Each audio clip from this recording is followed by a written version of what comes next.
Hi everyone, I'm Kathy and welcome back to Kathy's Vegan Kitchen.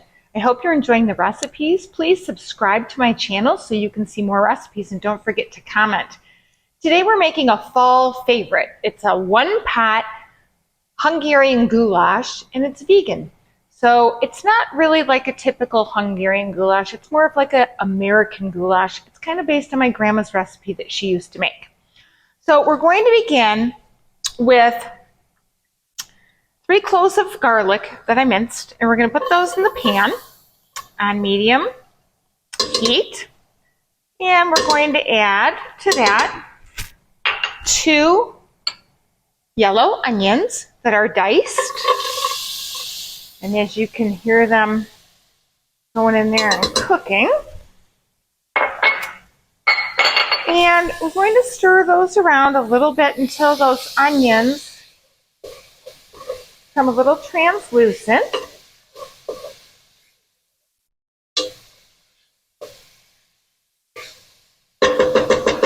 My happy spoon. And as soon as they start to cook down a bit, we're going to add 1 cup of diced mushrooms. I use baby Bella mushrooms, but you can use any kind that you like. Whoops! We could just throw those anywhere but the pan. And I'm going to stir these around. As you can see, I don't really need any vegetable broth, nothing sticking to the bottom of my pan. There's a lot of moisture inside both the onions and the mushrooms. Then I'm going to add 1 red bell pepper, and that's also diced, and we're going to put that in there and give it a couple minutes, couple seconds to cook with those onions and those mushrooms.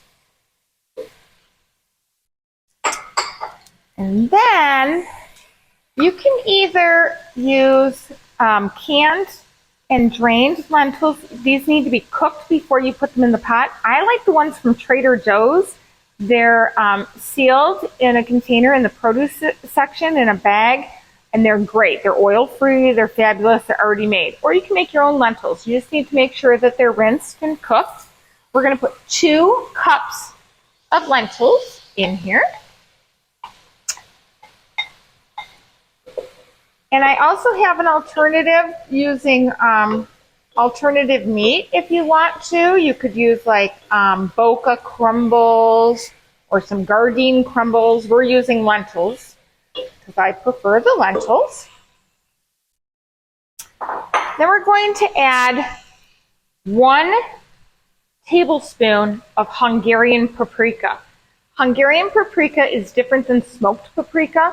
Hungarian is a little spicier than smoked, but you can use smoked paprika if you can't find the Hungarian kind. If you don't like spicy, pick sweet paprika or smoked paprika. And we're going to put that in there. Make sure you get it all out. I have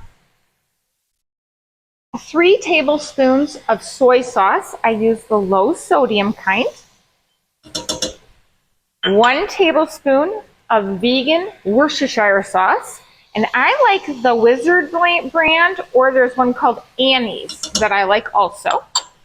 And then I have 2 bay leaves and 2 tablespoons of Italian seasoning and 1 teaspoon of garlic powder.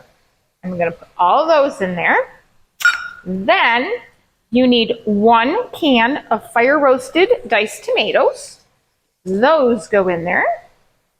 I'm going to stir that around a little bit. Oh, the smell is just fabulous.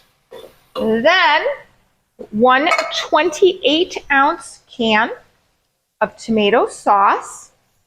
For those of you who follow a no-salt diet, you can choose no-salt tomato sauce if you prefer.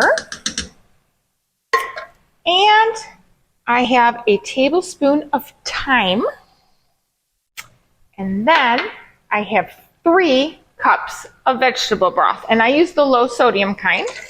And we're going to pour this in here, and you have to wait for it to boil, a roaring boil, before you put the noodles in.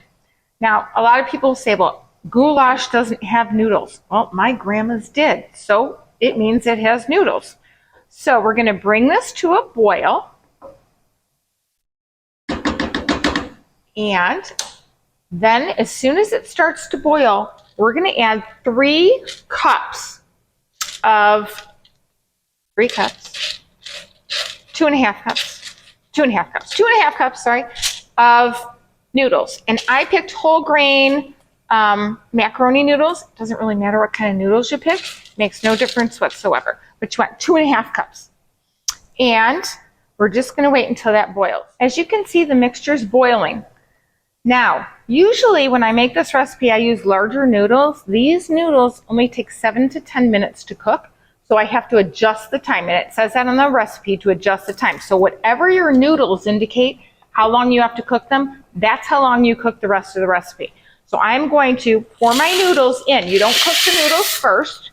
I'm going to pour my noodles in, and I'm going to stir them and bring it back to a boil again. And gluten-free note here. If you use gluten-free noodles for this recipe, you're going to reduce your broth by 1 cup, and you need to cook your noodles separate. Or you know how gluten-free noodles, sometimes they're gummy and they have like a little coating over them. It's best if you cook gluten-free noodles, rinse them, and then throw them in the pot. Okay, that's just a little side note. So now that it's boiling, as you can see it's boiling, I lost my top. We're going to put the top on, and it's going to cook for 10 minutes and dinner is ready. So this all takes under 20 minutes total to make the entire thing. The 10 minutes is up, and as you can see, it's thick and wonderful and yum. All right, so you want to pick out these bay leaves when you see them. I only see one right now, and you'll find more later. I like to serve this with some crunchy bread. As you can see, I don't have anything on this bread. I just baked it in the oven. I like to buy this La Brea. It's at like Kroger Fries. There's no oil in this French baguette. It's made with whole wheat flour. It is soup. You can freeze it for later, or you can bake it. So I just had some.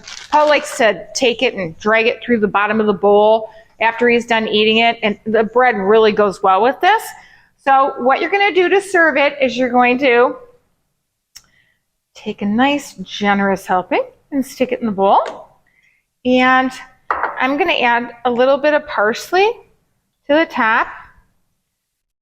You could add basil or whatever your favorite herb is. I just happen to have parsley and some bread. And here is vegan goulash. I hope you enjoyed today's recipe, and I look forward to seeing you next time. Bye.